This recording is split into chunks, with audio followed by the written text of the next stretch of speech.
Happy weekend everyone! So today, nagpunta kami ng IKEA dito sa Heritage.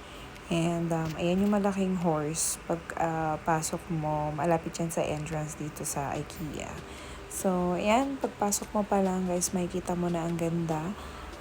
Makikita mo agad yung setup nila. Nakakatawa kasi ang ganda ng mga showroom dito guys. So, you have to hold your card tightly. Otherwise, mapapagastos ka talaga. Ayan, ang daming mga mako-color na mga decoration sa bahay.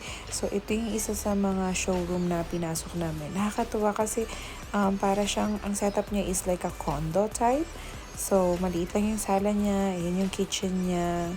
So, lahat accessible na in one place. Nakakatuwa lang kasi ang cute ng pagka-setup dito sa IKEA. Pero, I'm not really interested kasi nga yung bahay namin is day home. So, hindi na kami bumibili ng mga decoration for the house. Ang binibili na lang mga toys, mga things for the day home. But anyway, so ayan yung ibang mga kitchen.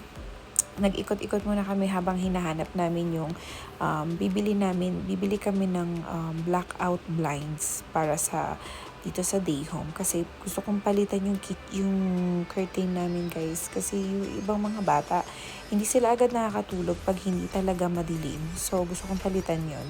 Ayan, nagpunta na kami ng elevator kasi dun punta kami sa baba. Ayan, malapit na namin mahanap dyan yung blinds namin. And then, syempre, experience muna namin yung mga sofa. Ayan, yung ibang mga setup nila. Nakakatuwa. Ang bachelor, yung bedroom. Ang ganda. Kakatuwa lang tingnan.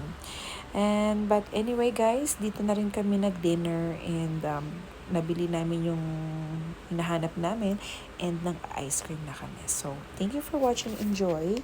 And please don't forget to follow and subscribe to our website. Thank you so much. God bless everyone.